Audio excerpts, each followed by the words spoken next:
Hola, buenas noches, bienvenidos a este programa de hoy, 26 de abril, en Ciudadano Político. Tenemos como invitado a Jaime Belolio. Jaime, ¿cómo estás? Muy bien, pues Cris, un gusto, muchas gracias por la invitación. Bueno tenerte por acá de nuevo. Bueno, a los pocos que no conocen tanto a Jaime, Jaime es un político chileno, ingeniero comercial, 2 veces diputado, ministro secretario general de la presidencia en el segundo gobierno del presidente Piñera, con un máster en políticas públicas y militante de la UDI. Así es. Jaime, te tuvimos un poco fuera de las pistas, ahí aprox por un año, y te vemos ahora activo nuevamente. ¿Echaste de menos la política? O sea, yo creo que nunca me he ido de la política. Lo que sí es que me fui de esa primera fila, de ese primer lugar en donde uno tiene que estar permanentemente dando cuñas, dando respuestas a las distintas inquietudes. Y para serte franco, lo necesitaba. Tengo 42 años, llevo cerca de 20 dedicado a la política de una u otra manera. Ha sido un periodo necesario de mayor reflexión, de mayor lectura, de un poquito de mayor pausa, de recuperar cosas familiares, de tiempo perdido. Todavía no soy capaz de hacer deporte, pero ya va a llegar eso en algún momento. Pero sí, noto que hay ciertas cosas que uno veía antes que eran como las más importantes que estaban pasando como en política, adentro del Congreso particularmente, y uno las ve desde afuera y se da cuenta que no. Y entonces te cambia ciertas perspectivas. Sigo hablando, por supuesto, muy permanentemente, prácticamente todos los días, con alguien con respecto a política. Sigo teniendo relación con varias de las personas que hoy día están en el gobierno. Entonces me metí en política, pero con una mirada un poquito más en la gradería. Y en redes sociales, sí, ahí me pegué una pausa como de un año. Ahí sí que necesitaba desintoxicarme a mil y ahora ya volví haciendo algunas cosas distintas que antes, pero también algunas cosas. Te hemos visto en TikTok por ahí. Sí, también. Volvimos ahí claro, Instagram y TikTok. Esa es una nueva faceta, ¿o no? Lo empecé a hacer a finales del gobierno y mis cabros eran los primeros que me decían que no me metiera a TikTok porque les daba vergüenza, digamos. O sea, que de repente yo apareciera en TikTok. En cambio ahora son los primeros en avisarme. Así como, oye, papá, hiciste un video para TikTok. Yo, sí, digo, ¿te gustó? Sí. Sí, claro, lo que pasa es que es un mundo distinto y yo creo que si es que uno no es capaz de hablarle al mundo de Instagram, al mundo de TikTok y solo te quedas hablándole al mundo de Twitter, que es un mundo ultra polarizado, ultra politizado, entonces te estás perdiendo verdaderamente la discusión del día a día. Entonces ahí tienes que fijarte en eso y también saber que no todas las personas están conectadas en redes sociales u otras tienen redes sociales pero no les aparece política. Entonces eso es bien interesante porque, por ejemplo, todas estas personas que no votaron en la segunda vuelta presidencial por Boric, pero que sí votaron en el plebiscito de salida del 4 de septiembre, esas personas son 4,5 millones de personas. Esas personas en general hay pocos estudios sobre ellas. Nosotros vamos a tratar de hacer uno ahora en la universidad. El COES ha hecho algunas. Son personas menos políticas, son personas que tienen mucha más distancia sobre las instituciones, desconfían plenamente de los políticos. Entonces en sus timelines de sus redes sociales le aparecen gatos y perros. No le aparecen políticos. Claro. Y si llegaran a aparecer, le van a poner como bloquear, digamos. O sea, no se informan a través de esas vías, sino que de otras vías. Y uno te necesita también poder llegar a eso y la manera creo que es una forma mucho más territorial. No solamente eso, yo creo que también es una buena manera de llegar a otras generaciones que no necesariamente están en Twitter, pero que sí están en TikTok y están en otras cosas. Sí, es verdad. Muy bien, buenos asesores los hijos, ¿eh? ¿Qué pasaste? Hablemos del proceso constituyente, que estamos a puertas. Tenemos una elección el domingo 7 de mayo. Hay un profundo desinterés de la población. Yo creo que es evidente, no es noticia. El CERVEL, este dato me llamó la atención, el CERVEL comentó estos días que habían tenido 4 millones menos de consultas para esta misma época previo a la consulta anterior. ¿A qué le atribuyes tú esta falta de interés, Jaime? Bueno, yo creo que son varias cosas. La primera quizás es el cansancio de un proceso que ha sido muy largo. O sea, este es un proceso que parte el 15 de noviembre del 2019 y todavía no termina. Entonces ha habido una discusión política polarizante con respecto a la Constitución, con muchos altibajos. Partió en ese 2019 y la elección del 2020 con este grupo de personas de ultraizquierda pensando que ellos eran los únicos representantes del sentir popular y una moralización de la política muy fuerte. Esta lógica de nosotros vamos a poner los temas y ustedes verán si se suman o no, lo que la gente quiere es una refundación y puras cosas que eran equivocadas, pero en ese momento era muy difícil oponerse. Había un medio ambiente, había una fiebre octubrista que hacía que fuese muy difícil la discusión política en contra de lo que estaba diciendo este grupo más radical. Y obviamente llega la elección presidencial, en donde es una especie como de ratificación de esa lógica octubrista, pero ya viene el rebote grande, por algo creo yo que José Antonio Kast pasa a él la segunda vuelta, y termina eso con septiembre del año pasado, en donde hay una derrota demasiado contundente hacia el octubrismo, hacia esa lógica divisoria, canceladora. Varios de ellos, los derrotados, digamos, todavía no quieren asumir que los derrotaron culturalmente. No solamente era en que el proyecto propuesto era pésimo, sino que además había una cuestión cultural que era equivocada. Es que es primera vez que ese sector sufre una derrota cultural. Exacto. Y como bien dices tú, esa diferencia que te dice el CERVEL era un buen proxy, porque esa vez llegaron a hacer 20 millones de consultas y de visitantes únicos fueron alrededor de 13 millones. Y votaron 13 millones de personas, 14 millones, perdón. Y votaron 13 millones. O sea, ahora llevan como 8 millones y medio. Tuvo que reconocer el CERVEL que se equivocó en unos cambios de local. Y yo creo que es bueno que lo reconozca porque habían personas que no tenían ni un sentido que les cambiaran el local. Adultos mayores de 80 años que no se cambiaron de casa entre el plebiscito de salida y ahora. Entonces no cuadraba mucho eso. Qué bueno que lo hayan hecho, que haya más interés en ver dónde vota. Pero yo te diría, entonces, cansancio por un proceso muy largo. Segundo, una mayor polarización que para las personas comunes y corrientes los políticos pelean sus temas en vez de preocuparse de los míos. Tercero, una visión como mucho más, si quieres, de corto plazo. Esto es algo que me ha tocado estudiarlo y los chilenos hoy día se proyectan en un futuro muy corto. 3 meses, 4 meses plazo es el futuro. Y cuando es así de corto, y es por el cambio tecnológico, es por salir de la pandemia, por después por octubre, por las condiciones económicas, es por miles de razones. No es que esté diciendo que estén mal las personas. Es que yo creo que la política tiene que tener una mirada de mayor plazo, pero por mientras, lo que más importa es lo que pasa en tu vida cotidiana. Y la Constitución no está dentro de eso.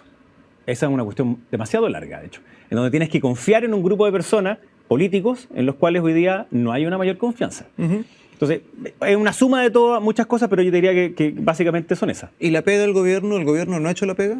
¿En difundir y divulgar este proceso? ¿En llevarnos a votar? Ninguna. ¿Por qué crees tú? Sacaron un spot ayer, de hecho. Ridículo, lo vi en 2 líneas. Y está bien. Vota porque te hace bien. Una cosa exacto. Así. O sea, votar es importante porque eres importante. Ya. Pero ¿a qué se lo...? Pensemos, tratemos de ver un poquito bajo el agua. ¿Tú crees que están haciendo un mal cálculo político? ¿Crees que el gobierno está acá jugó una especie de ficha o es dejadez? No, yo creo que hay una razón por la cual no han querido meterle más a fondo en esta materia. O sea, en el proceso anterior ellos estuvieron muy involucrados. De alguna manera el presidente Boric terminó siendo casi que el jefe de campaña de la prueba. Él, sus ministros, recordemos a sus ministras firmando constituciones afuera de la moneda. Acuérdate que también mandaron a imprimir cientos de miles que por supuesto que sobraron y que hoy día no sirven ni para el carbón del asado. Entonces hay muchas cosas que ellos hicieron antes, se pegaron al resultado de la Constitución y perdieron. Entonces hoy día lo que yo veo es que no quieren cometer ese mismo error con un agregado, que es que cuesta pensar que desde septiembre a ahora el gobierno esté mejor que ese 38% que sacaron con el apruebo en septiembre. O sea, no hay muy buenas razones para que alguien pueda decirte, no, el gobierno ahora va a sacar un 45%.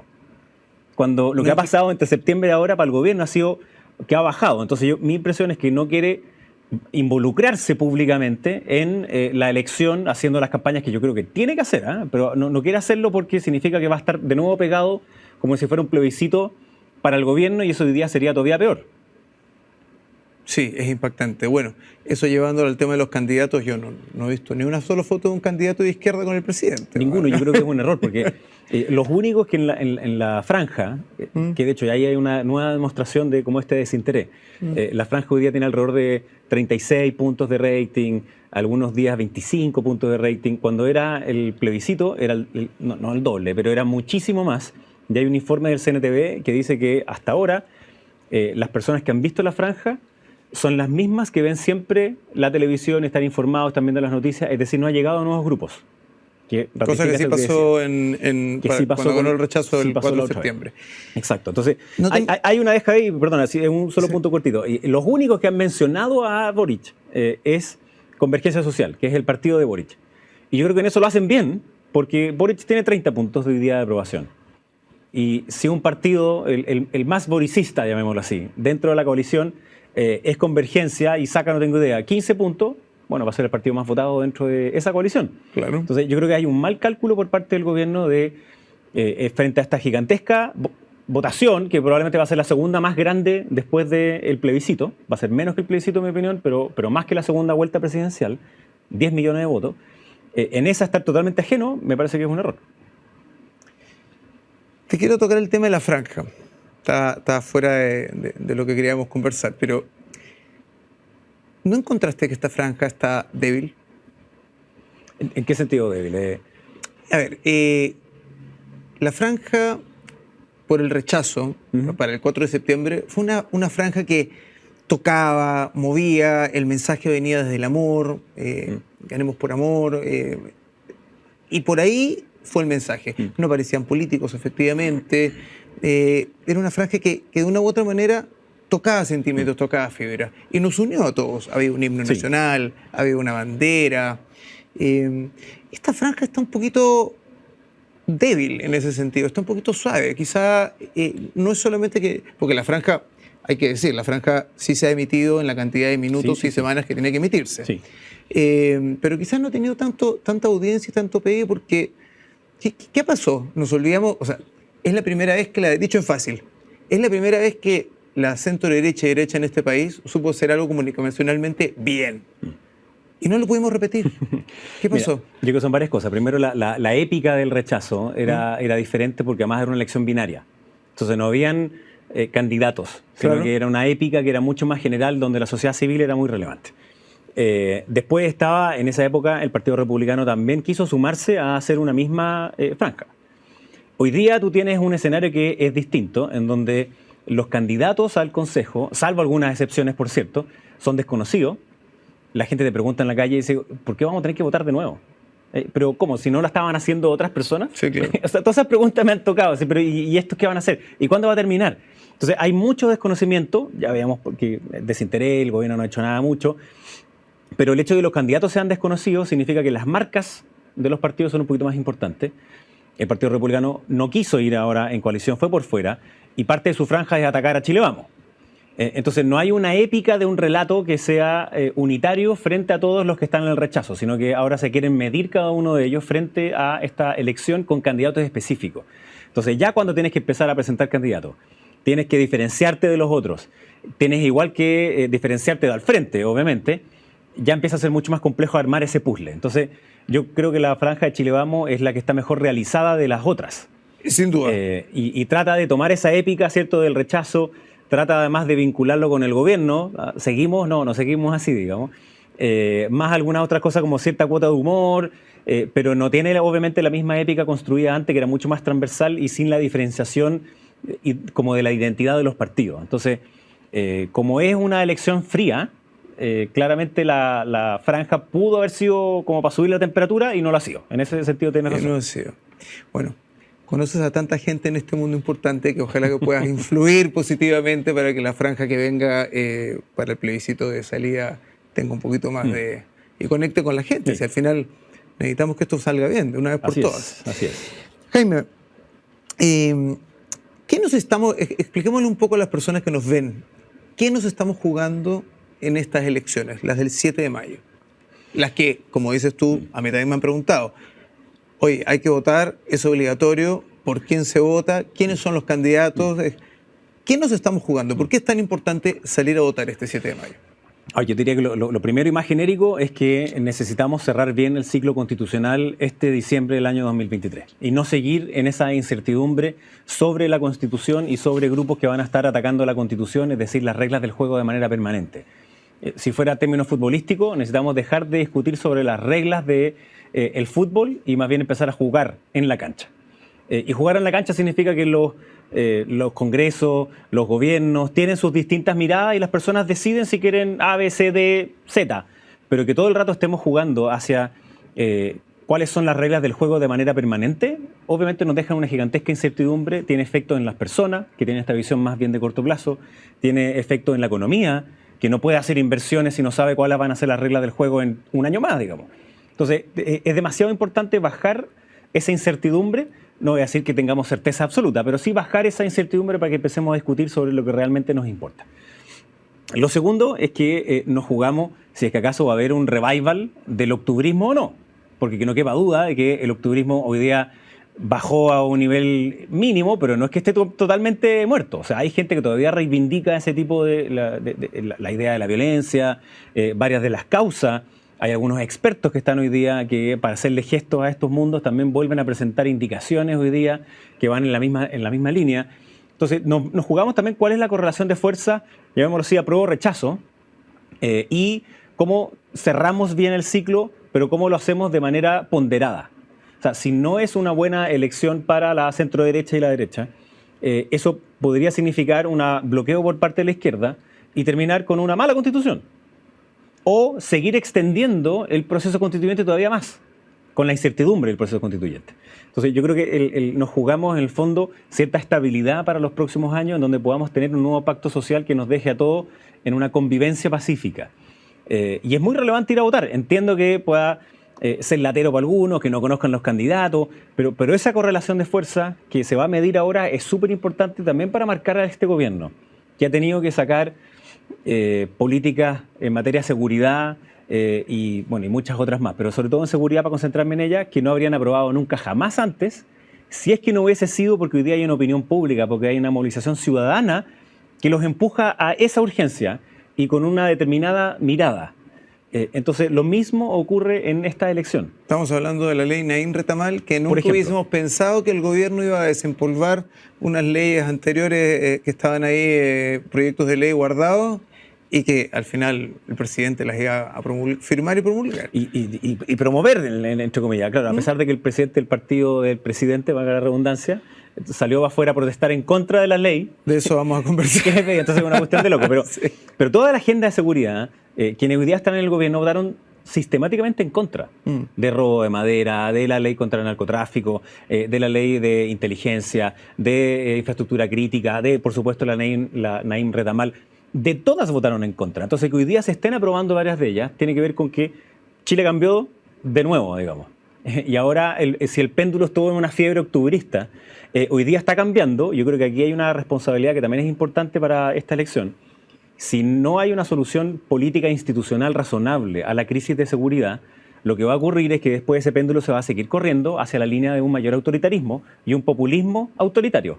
Y yo no quiero que nos pase eso en Chile, porque ese populismo autoritario no va a tener color político. No es de izquierda o de derecha, es populista autoritario. Y puede ser alguien de ultraizquierda y puede ser alguien de ultraderecha. Ninguna de las dos cosas le hace bien a la convivencia nacional. Sí, es verdad, es verdad.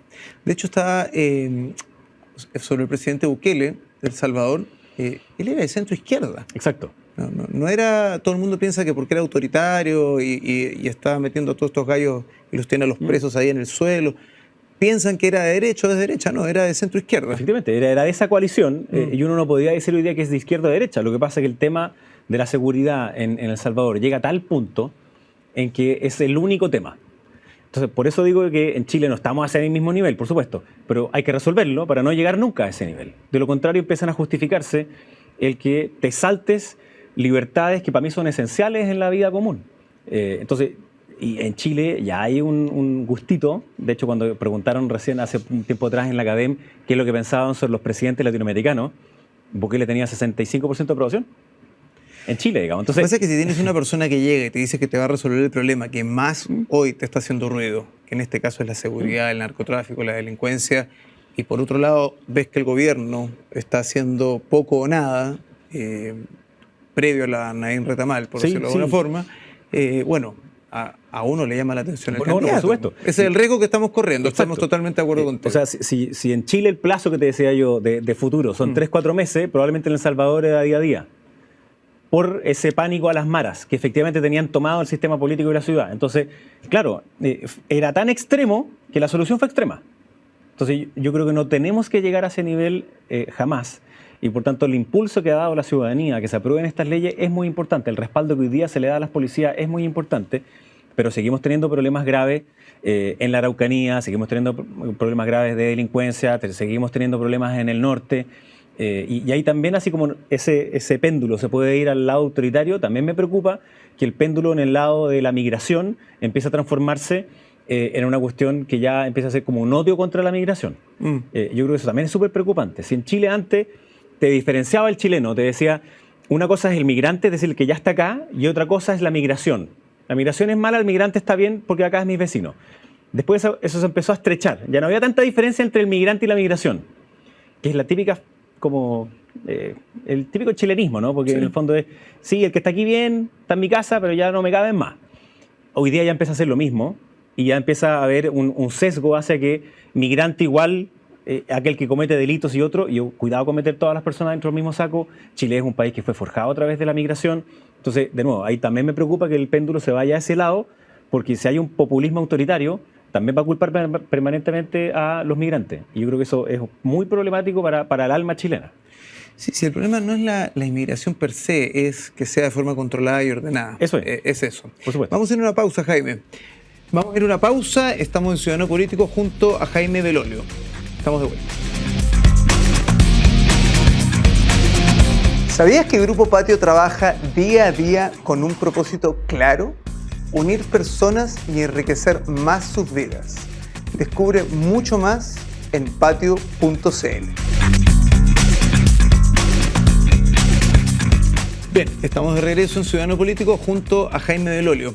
Jaime, sigamos hablando del tema constituyente. Vimos una comisión de expertos que se instaló y que en una primera etapa nos sorprendió a todos, inclusive las votaciones eran unánimes. Uno decía, se pusieron todos de acuerdo, algo pasó acá, era fácil, eran pocos, qué sé yo, un poco más preparados, menos ideologizados. Pero resulta que ahora nos dimos con la sorpresa que al momento de tener que ingresar indicaciones, han ingresado 900 indicaciones y que los grupos representando a la izquierda han presentado básicamente indicaciones, no voy a decir copy-paste, pero casi copy-paste de lo que fueron muchas de las propuestas de la Constitución que se rechazó. ¿Te preocupa esto? Sí, me preocupa, porque yo creo que una cosa que le pasó a la izquierda antes, en el proceso anterior, es que ellos fueron por todo, y como fueron por todo, quedaron con nada. Y el proceso anterior fue uno que era que nos dejó al borde del abismo. O sea, yo creo que de verdad la aprobación de ese proyecto habría significado un empobrecimiento de la política y una captura política que habría sido muy problemática para nuestra democracia. Yo creo que no podemos volver al todo o nada. No podemos volver a estar en el borde del abismo. Entonces también hay que tener cuidado, porque si hay una autocrítica que puedo hacer, digamos, por haber estado en política antes, es que de tanto estirar el chicle de ciertos cambios, de ciertas reformas, de una modificación a la Constitución, por ejemplo, de tanto estirarlo, de no querer hacer nada, estuvimos al borde del abismo de perderlo todo también. Entonces, ahí tiene que haber una enseñanza y este consejo experto, de partida este proceso tiene bordes y esos bordes significa que no vamos a estar dentro del abismo, o sea, dentro de esa mesa no vamos a estar en la esquina de la mesa. Ya, pero yo te tengo que hacer una pregunta. Pero depende de la elección también. Claro, es que eso te iba a decir, porque acá te quiero hacer una pregunta, porque parece que cuando tiraron estas indicaciones, se olvidaron de los bordes. Bueno, algunas de ellas, efectivamente, como dices tú, intentan transgredir esos bordes, precisamente. Yo creo que en eso tienes razón. Entonces, estas personas, estos expertos, ellos hacen un borrador de la Constitución. Y al principio, cuando estuvieron de acuerdo en muchas cosas, que creo que fue un buen inicio, fue como, a todos nos dio como un respiro, así como, ya, qué bueno. Era razonable pensar que después iban a empezar las diferencias, porque, de nuevo, si esto fuera como un libro, se pusieron de acuerdo en los títulos, y ahora tienen que desarrollar cada uno de los capítulos. Y por tanto, en esos capítulos es donde empiezan todas las diferencias. Las aproximaciones de un lado a otra. Hay ciertas cosas que están de acuerdo y por tanto no aparecen en la discusión, pero otras, muchas que sí. Y yo veo que la izquierda, en este caso, a sabiendas de que viene la elección, que les estaba yendo mal en las encuestas, trató de hacer un gesto hacia su público de izquierda, en vez de mostrar como su carta de verdad, digamos, o sea, se tiró el ladrillo pasado, digamos. Chicle un poco más allá de la cuestión para ver si es que el tejo, como dice en Chile, el tejo pasado mucho más con querer para ver si es que después podía recoger un poco. Y yo creo que eso es malo. Es malo porque cuando de nuevo uno estira mucho el elástico se corta y dentro de los expertos significa que puede empeorar el diálogo, que yo creo que es muy necesario. Ahora, una vez terminado esto, que lo van a terminar justo antes de que ingresen los convencionales o los consejeros que se eligen el 7 de mayo, ellos van a entrar el 7 de junio. Entonces, antes del 7 de junio, así como el 6 de junio o el 5 de junio, los expertos tienen que entregar el texto acordado por ellos y se disuelven por un rato. va a empezar entonces a analizar estos 50 consejeros que van a ser electos, y si es que hay diferencias sustanciales, se hace una comisión mixta que se llama, entre estos consejeros electos más los expertos, para después concordar y llegar a la propuesta que se va a hacer en diciembre. Entonces, es muy relevante esta segunda etapa que estamos viviendo, pero también es relevante lo que pase con los expertos. Decidieron no votar hasta las elecciones, de forma que no fuera ocupado para uno y otro lado, que me parece bien. ¿Pero estamos en peligro de tener otro proceso fallido? Bueno, yo creo que sí tenemos una probabilidad de que pueda ser fallido. O sea, si no salimos a votar, si el perfil de este nuevo consejo es parecido al anterior, porque no salimos a votar, voy a hacer bastante, voy a hacer harto hincapié en eso. Si las ideas de extrema izquierda vuelven a estar inquistadas ahí y se vuelven intransigentes y logran frenar o torcer la mano, ¿estamos en riesgo de que la gente diga chao con esto y estar de nuevo en un proceso fallido? Una cuestión full numérica. Los votantes habituales, esto es un estudio que hizo el COES, que se llama. Los votantes habituales, es decir, aquellos que participan siempre en las elecciones, en términos políticos, cuando se les pregunta como su posición política, ya sean temas o que ellos mismos se ubiquen, son de centro-izquierda, más bien de centro-izquierda. Los votantes esporádicos, es decir, aquellos que votan, por ejemplo, en las presidenciales y en las senatoriales y diputados, pero no en las otras, esos son más bien de centro. Y los votantes nuevos, es decir, aquellos que no participaban de las elecciones, muy de vez en cuando votaban algo, pero que sí fueron a votar al plebiscito de salida, esos son mucho más de derecha. Esa es una de las razones por las cuales el gobierno tampoco quiere impulsar mucho el llamado a votar. Claro. Esa gente, de esos 4,5 millones, lo que se estima es que como 2/3 de ellos, 2 de cada 3 de esos 4,5 millones, fueron a votar rechazo. Entonces, es súper importante ir a votar, porque si solo votan los que siempre votan, que no quepa ninguna duda que va a haber un sesgo mayor hacia la izquierda. No se va a repetir el 62-38, porque ese 62-38 fue con un grupo de gente que antes no votaba y fue a votar ahora, y marcó esa gigantesca diferencia. Entonces, de ahí que es tan importante hacerlo. Y los expertos van a saber cuál es el resultado de la elección, igual que todos nosotros, y por tanto, cuando tengan que llegar a acuerdos, también van a tener esa señal de cómo se configuró lo que va a pasar después en esa convención. Y yo veo que muchos de ellos, quizás no todos, pero muchos de ellos sí quieren cerrar el ciclo constitucional. Me refiero más bien a la izquierda. Es decir, saben que este es la última oportunidad. Y si no se cierra el ciclo constitucional, vamos a seguir en una incertidumbre permanente. No porque vayamos a tener otro proceso al tiro, no, sino porque vamos a seguir en la incertidumbre de una constitución que tiene fracturas graves. Entonces, existe el riesgo de que algunos quieran disputar los bordes, sin lugar a dudas. Existe el riesgo de que haya ese sesgo de nuevo hacia la izquierda de forma que no podamos llegar a un consenso también. Y por lo mismo es que es la ciudadanía la que tiene que ir a escoger y manifestarse que, en mi opinión, que tiene que haber un consenso razonable que nos permita convivir juntos y que cada uno después pueda expresar sus propias identidades como partido o programas de gobierno. Entonces, una pregunta difícil. ¿Cómo ves el papel que está jugando la UDI en este proceso? Yo creo que Javier Macaya particularmente, pero obviamente la directiva de la UDI ha sido muy importante. Primero, para cumplir nuestra palabra.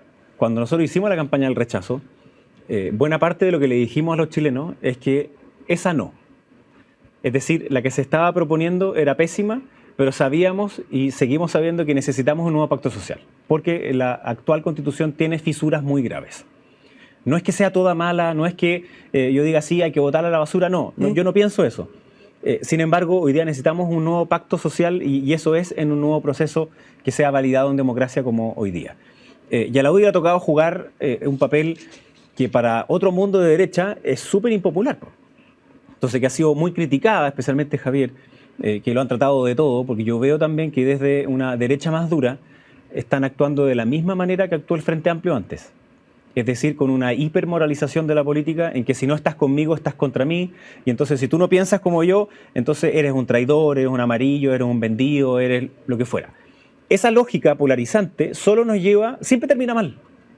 Entonces, yo creo que es un error a lo que han jugado algunas personas del Partido Republicano, a lo que han jugado algunas otras personas que están más todavía ya a lo extremo, que es tratar de hacer explotar cualquier tipo de acuerdo, cualquier tipo de consenso que nos permita preocuparnos de la vida cotidiana de las personas. Entonces, esta elección va a ser muy relevante en eso, no solo por la UDI, digamos, sino que es relevante también para ver cuál es el clima que nosotros queremos instalar en nuestro país por los próximos meses. Y yo espero que no sea un clima que se favorezca ni el populismo, ni el autoritarismo, ni el extremismo, porque sabemos que eso siempre va a terminar mal. Bien, otra pregunta difícil. Dame 2 nombres de personas que te gustaría ver en el próximo consejo. Después te voy a preguntar por 2 personas que no te gustaría ver. Obvio. No, yo creo que varias, digamos. O sea, me es imposible salirme de la región metropolitana porque estoy acá. Sé que Rodrigo Delgado va a salir con una súper amplia mayoría. Hay otra candidata que también yo he ayudado harto, que es María José Pueyrredón, que ella fue gobernadora de la provincia del Maipo y está concentrando su campaña en la zona rural de la región metropolitana. Y creo que Rodrigo va a jugar un papel súper importante. Probablemente Gloria Hutt también es la que pueda salir y creo que también ella va a jugar un rol súper importante. Y si me paso ya para el otro lado, me gustaría ver a Natalia Piergentili en el Consejo. ¿Por qué? Porque fue valiente, primero, al romper con la lógica de apruebo de dignidad y el Partido Socialista se movió para allá. Ha sabido parar también ciertos temas adentro del propio gobierno y esa izquierda más radicalizada. Por supuesto que tengo diferencias con ella en muchos temas, digamos, pero creo que sería importante tenerla. Y así, si nos vamos a otras regiones, también creo que hay personas que son valiosas, ya sea por Ella parece ser bastante ecuánime, ¿eh? Sí, y yo le tengo harto precio, además. Entonces, se equivocó hoy día en una cosa que subió, digamos, que me parece que era bien inaceptable, que era un video donde comparaba de alguna manera como al pelado Bade, que es un fraude, digamos, con Jaime Guzmán, que fue asesinado por la extrema izquierda. Lo bajó al tiro. Pero lo bajó y entonces me parece bien. Entonces, esas personas yo creo que puedan, como, de nuevo, contribuir a generar acuerdo con experiencia y que tengan la sapiencia, como se diría, ¿no? de poder ayudarnos a terminar esta historia, es una cuestión que me parece súper adecuada. Entonces, bueno, ahí te nombré a varios. Y a quienes no, a mí me pasa que la izquierda llevó candidatos bastante desconocidos. Entonces, así como identificarte uno en particular que te diga, este está así como completamente desbordado. Hay personas que, o sea, yo diría... Y tampoco han hecho tanto ruido. Para nada. Es impactante. Entonces yo diría, me gustaría que estuvieran afuera todos aquellos que reivindicaron la violencia como método legítimo en octubre. Es decir, toda esa fiebre octubrista me gustaría que quedara absolutamente fuera de un proceso constituyente elegido por la ciudadanía. Mira, es la mejor respuesta que hemos podido escuchar. Vamos a sacarlo para cuña. Pero obvio, todos los que reivindican el octubrismo que queden fuera de este consejo. Muy bien. Pasemos al tema de gobierno, Jaime. Hoy se aprobó la interpelación a la ministra del Interior, Carolina Toá. Obviamente se obtuvieron más de 50 y tantos votos, eran más de los necesarios para la interpelación. Se le está interpelando porque se dice que no se le está dando suficiente apoyo a Carabineros, se cuestiona cómo se está manejando la situación en el sur, cómo se está manejando la cuestión fronteriza en el norte. ¿Qué opinas tú de esta interpelación? A ver, la interpelación es una facultad que tiene obviamente la Cámara de Diputados y yo creo que es la correcta cuando alguien quiere no solo preguntarle, sino que además exponer a una persona del gobierno a que a su vez tenga que responder públicamente, abiertamente y no solo en una pauta de prensa u otro, sobre ciertas cuestiones que en hoy día nos están pasando y que son graves. Por ejemplo, en este caso, en la seguridad. La otra alternativa que a algunos les ha encantado, por de pronto el Frente Amplio, era acusar constitucionalmente. Y yo creo que eso es una mala vía de hacerlo. En cambio, hacer una interpelación es una buena manera de sacar al ruedo, de poner ahí en primera fila y decir, ok, a ver, veamos, digámonos las cosas como son y hablemos con transparencia. Yo creo que el gobierno tiene este problema en que dice ciertas cosas en materia de seguridad, pero después le cuesta mucho llevarlas a lo concreto. O sea, hay un dicho gringo, ¿no? Que es como put your money where your mouth is, que es como pon las lucas donde pones tus palabras. En este caso trasladémoslo a que hay que poner las acciones concretas en seguridad donde se ponen las palabras. Digamos que la también les puede costar, de ellos, Carolina Toá. Y a Carolina Toá y al presidente les puede estar costando mantener el discurso, además. Voy a decir una semana, pero todos sabemos que les cuesta a veces mantener los días. ¿Tú crees que acá, en esta interpelación, en una de esas sea más evidente para los que lo vemos desde casa, los que nos interesamos en política, de que inclusive en ella hay 2 pequeñas almas? Porque por ratos uno le escucha decir algo, después dice lo contrario, tiene un poquito calma a la extrema izquierda, después nos habla el resto. La ministra Toá es muy talentosa es una persona muy inteligente, entonces sabe lo que hace, digamos. Está bajo mucha presión, no tengo ninguna duda. Me tocó estar ahí, digamos, en esa moneda bajo mucha presión, así que sé más o menos lo que se vive ahí. Pero el gobierno tiene permanentemente este problema de querer avanzar hacia la socialdemocracia y después ir a pedirle disculpas a la extrema izquierda. Entonces, haciéndole ciertos gestos para allá, como que fueran los que realmente los van a perdonar o no, les van a decir si pueden o no pueden. Y a la ministra Toá creo que también le ha pasado un poco eso. Entonces, en esa interpelación va a tener en la audiencia directa y en el Congreso, va a tener ahí a su derecha al Partido Comunista, que están en desacuerdo con la agenda de seguridad del gobierno. No le gusta. Votaron en contra de la ley Naim Retamal. ¿Y gente en las galerías? Bueno, además va a tener gente arriba, entonces, pero va a tener ahí esa misma, la hoy día, las dos coaliciones de gobierno, Apruebo Dignidad más el socialismo democrático, están súper divididos en esto. Es obvio que tienen una visión distinta. Entonces, ¿cómo la ministra va a tratar de dejar a todo ese espectro que es muy distinto, contento? Creo que es muy difícil, cuando más al frente va a tener una oposición que es más allá de Chile Vamos y el Partido Republicano. También vas a tener en esto una oposición, llamémosla así, ciudadana, o sea, el PDG, buena parte de el Partido Demócrata Cristiano y otro, son personas que tienen que volver después a sus distritos a explicar por qué dijeron o hicieron tal cosa. Entonces, creo que para la ministra es un momento de sincerarse, digamos, y también para la oposición es de exigir que aquello que se dijo se transforme en realidad y no solamente quede en buenas intenciones, en un proyecto que después no pescaron y no empujaron para que se aprobara. Entonces yo creo que sí, sirve, me parece que es adecuada la fórmula, en vez de saltarse como los rangos intermedios y ir al tiro al extremo, me parece que esta es la vía correcta para hacerlo. Bien. Tú alguna vez dijiste, lo tengo acá, lo voy a citar, Gabriel Boric es lo mejor que tiene el gobierno, el problema son otras personas. Abril 2023, hoy, te tengo que preguntar, ¿quiénes son esas personas? Bueno, yo creo que varias se fueron. Y otras se han quedado, si no mira al ministro de Desarrollo Social. Y algunos, claro, se quedaron y están en un perfil mucho más bajo, digamos. Yo creo que el presidente ha entendido más la adaptación que tiene que hacer un gobernante, que no es solo hacia su grupo de personas, sino que es hacia el país. Pero sigue teniendo, como decía, esta doble militancia permanente de entre ser presidente y empujar la línea socialdemócrata y entre ir a pedirle disculpas, digamos, a la izquierda más radical. Y yo creo que eso bueno, lo comentábamos fuera de micrófono, lo dijo muy bien Javier Macaya después de la ENADE, ¿no? Que en la mañana habló como Ricardo Lago y en la tarde trató la minería como Salvador Allende. O sea, hay una contradicción gigantesca. Más encima él dice que quiere nacionalizar algo que ya está nacionalizado. Entonces, en el fondo, ¿para qué se dice algo como eso? La única explicación es que quiere hacer un gesto particular hacia ese mundo más de izquierda radical que tiene esta utopía de que si es del Estado es bueno. Entonces, si está el Estado, bacán. Pero si no se está el Estado, olvidan de que el Estado es pésimo empresario. Es como, oye, Javier Macaya se mandó la cuña del mes con esta frase. Javier, saludos. Muy buena, muy buena. Muy buena. Entonces, yo creo que hoy día ha tenido que traer personas que refuercen el aspecto político y es Carolina Toá, hoy día es Álvaro Elizalde, es el ministro Marcel. En el fondo, esa es la nueva mayoría, la concertación, si se quiere. Ni siquiera nueva mayoría, es como la concertación que está ahí.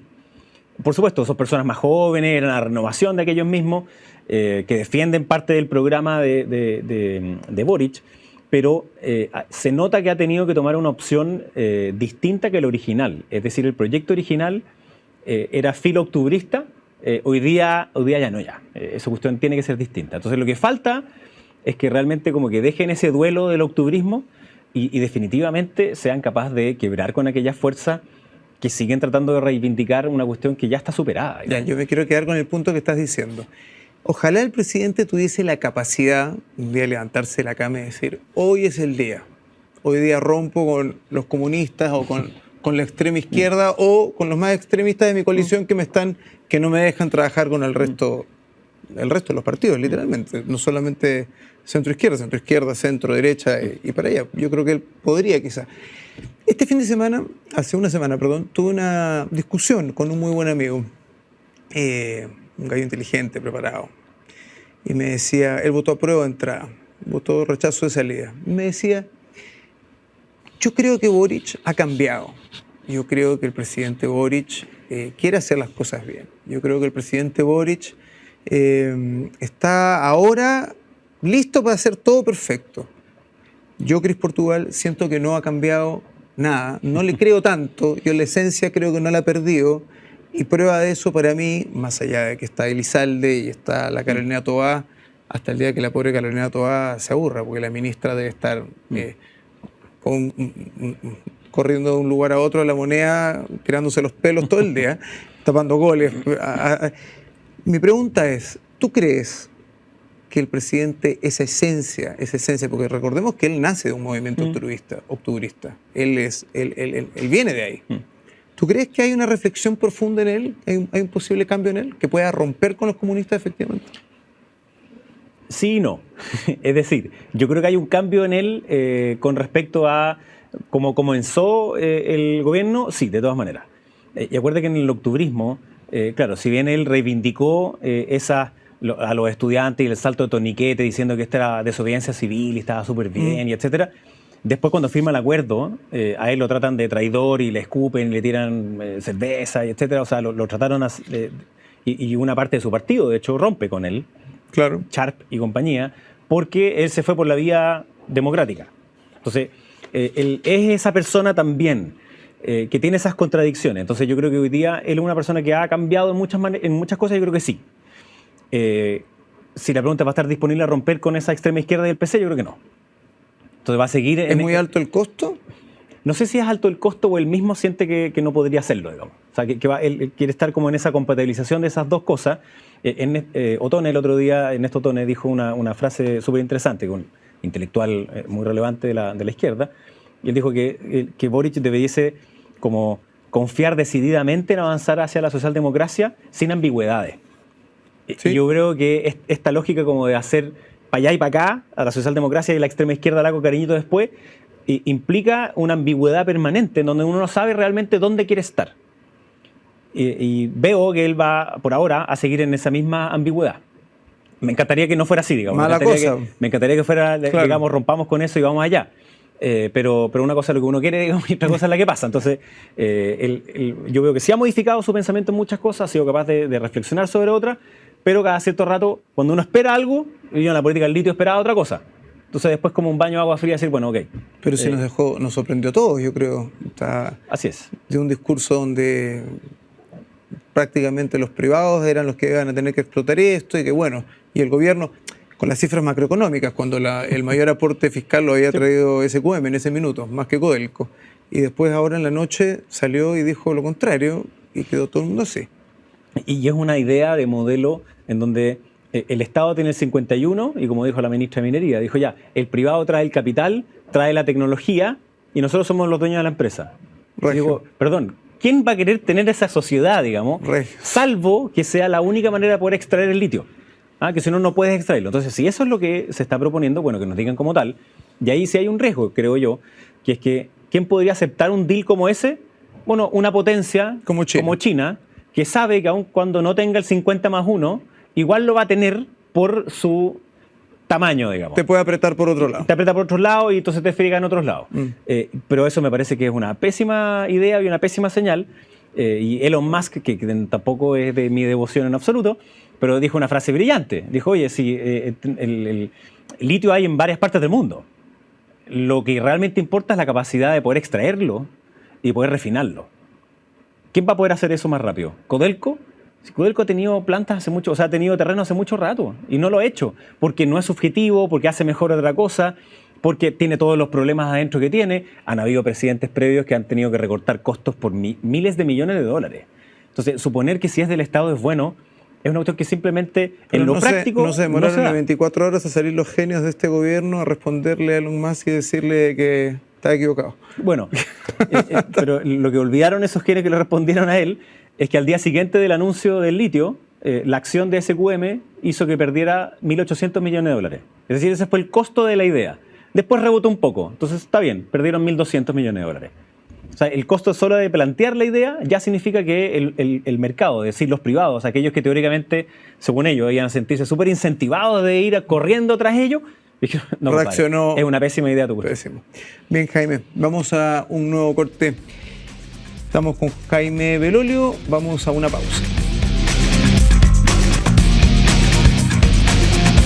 ¿Sabías que Grupo Patio trabaja día a día con un propósito claro? Unir personas y enriquecer más sus vidas. Descubre mucho más en patio.cl. Bien, estamos de regreso en nuestro último bloque en Ciudadano Político junto a Jaime Belolio. Jaime, vamos a pasar al último segmento de preguntas y respuestas cortas. Vamos. ¿Está bien? Yo ya te he preguntado esto antes, pero ahora estamos en abril 2023. ¿Qué nota le pondrías al gobierno del presidente Gabriel Boric? Un 3. Está reprobado. Yo creo que la vez pasada le puse mejor nota, pero ahora menos, porque yo creo que han hecho una serie de cosas que, pudiendo haberla hecho mejor, no lo han hecho así. Así que, si bien han puesto mejores personas en el gabinete, creo que el trabajo en suma y resta es negativo. Es negativo, un 3. Sí. Bien. Jaime, ¿cuál es el chascarro político más recordado para ti? Tuyo, obvio. Yo me equivocaba a veces cuando hablaba, entonces decía cosas que no quería decir, y hay veces otras que yo quería decir ciertas palabras que me gustaban y yo sabía que probablemente no se iba a entender muy masivamente, pero lo hacía también como para echarle talla, digamos, a gente de mi equipo. Por ejemplo, me aprendí de memoria la palabra inmunogenicidad, que es difícil de decir, de pronunciar y de entender, que tiene que ver con el efecto de las vacunas. Y me pasaba que a veces me preguntaban ciertas cosas y yo por querer sacar ciertas palabras decía como exactamente lo contrario. Yo una vez dije que, por ejemplo, en la oposición estaban picados. Y me hicieron hartos memes y hartas cuestiones, ahí me agarraron harto para el deseo. No sé, yo diría que hubo como varios errores que uno cometía como ahí en vivo, que uno trataba como de hacerse el loco, digamos, pero después yo subía arriba con el resto de amigos y nos matábamos de la risa. O mensajes que uno ponía a veces en Twitter que no se entendían y después tenía que como echarte para atrás, pero así como ultra chascarro y vergonzoso, no tengo ninguno al tiro en la memoria. ¿Ninguno? Siempre tuve el temor de algo. Yo subía corriendo la escalera durante 1 año, 7 meses siempre, y siempre me estaban grabando porque estaban esperando el momento en que me cayera. Pero eso no pasó. Eso no pasó. No, o sea, no tuviste ningún así ningún como palco grave, abierto, micrófono abierto o una corrida como la de Elin Matei ahí con el chaleco amarillo. No, así como grave, por suerte no. Bien, Aunque sí, te podría decir uno, que una vez que estábamos en el Congreso y yo llegaba siempre directo al gimnasio, entonces llegaba antes de que empezara la sala para ir al gimnasio, y un día llegué un poco más tarde, entonces nosotros partíamos a la sala a las 10:30 y eran las 10:28 y yo estaba terminando de trotar en el fondo, entonces me tenía que ir a duchar, pero suponía que la sala iba a partir, hasta que empezó a cachar que eran 10:35 y todavía una partida, 10:37 y todavía una partida, hasta que de repente me pongo la ropa y subí así como poniéndome el cinturón, la camisa abierta, transpirado, y no alcancé a entrar. Eso fue chascarro porque ahí sí se notó que venía de abajo del gimnasio a meterme y no pude meterme. Bueno, estaba hace mucho rato en el Congreso, pero no partió la sesión. Entonces fue de esos escándalos porque no llegaron todos los parlamentarios. De ahí en adelante dije, ok, cuando apenas llegue voy a estar presente, vamos a iniciar la sesión. En punto. Y de ahí vamos a hacer el resto de las cosas que se necesiten. Bien, bien. Oye, Jaime Belolio, ¿tiktokero? Bueno, volvimos a las redes, así Sí. que una de esas es TikTok. Yo te contaba ahí que los primeros opositores a que abriera TikTok eran mis cabros primero, así Claro. como, no da vergüenza, ¿cachai? No te metáis en esto. Pero obviamente yo me meto no en el estilo que se mete en otro, no. Creo no hacer el ridículo, sino que mi idea también es tener una conversación con nuevas generaciones y un estilo distinto. Jaime, esta pregunta es bien difícil. ¿Llamarías a la alcaldesa Iracy Hasler para que te asesore cuando busques tu próxima casa? Si tuviera que venderlas, sí, pues. Si tuviera que comprarlas, no, digamos. Ahí no funciona. Ahí no funciona. No, pues. Perfecto. Ministro peor evaluado del gabinete 2023. Bueno, hay varios que son bastante desconocidos. Y por supuesto que yo esperaba muchísimo más de alguien como Giorgio Jackson. Creo que hizo un mal papel en la SECPRES.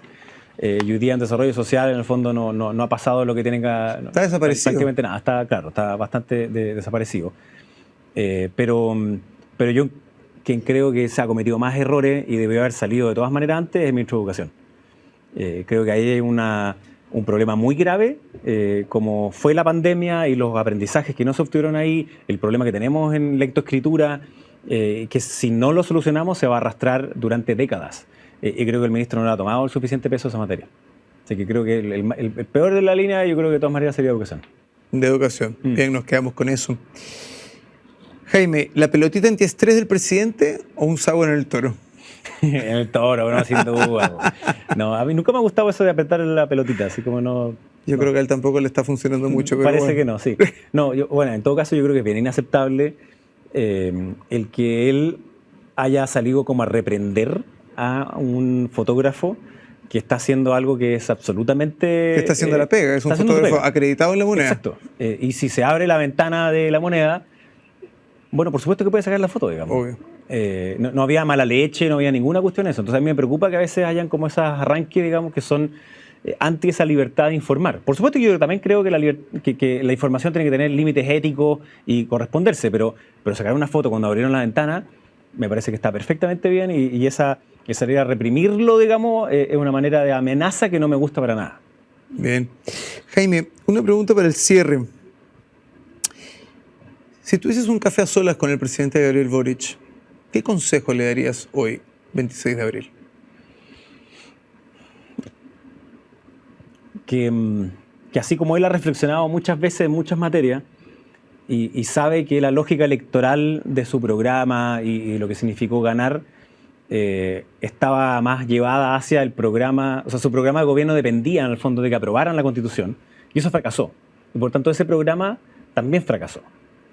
Y no es que se transforme en una persona no sé, de centro izquierda o centro derecha, no, sino que es dentro del marco de sus ideas que realmente confíe en esa intuición que puede tener hoy día y moverse hacia la socialdemocracia y romper con aquellos que hoy día lo siguen tironeando hacia las líneas más radicales, que viven de lógicas de pasado, que celebraron la violencia, la promovieron, la justificaron. Esa ya tiene que quedar en el pasado. Entonces, si pudiese, más que una en políticas así como más pequeña, es como una mirada hacia, empuje hacia la socialdemocracia. Si hay algo nuevo que hacer es crear esa nueva socialdemocracia en Chile e inclusive en Latinoamérica. Diferenciarse de esas izquierdas populistas que tenemos en Latinoamérica o esas izquierdas asesinas, digamos, como la que existe en Venezuela, en Cuba y en Nicaragua, y marcar tanto esa diferencia, que lo he hecho muchas veces, marcar tanto esa diferencia que sea capaz de crear una nueva socialdemocracia. Pero, bueno, se lo he dicho, hecho. Hay que repetir el consejo al presidente. Así que eso me gustaría, como insistirle en esa vía, porque estoy seguro que nos iría mejor como país. Bien, Jaime, muchas gracias por haber estado con nosotros en Ciudadano Político una vez más. Esperamos tenerte de vuelta luego. Tenemos 1 año, 2 años, 3 años electorales bastante movidos. Va a estar muy intenso, así que también nos queda mucho. Así que vamos a estarnos viendo. Muchas gracias por estar acá. Muchas gracias. Chao. Muchas gracias por habernos acompañado en Ciudadano Político. Recuerden vernos en el canal de YouTube de Agricultura TV, a través de Agricultura TV, agricultura.cl y el canal de Sapin 182. Hoy estuvimos junto a Jaime Belolio, político experto, político de larga data de la UDI y además hoy con una gran visión de lo que va a venir. Nos vemos.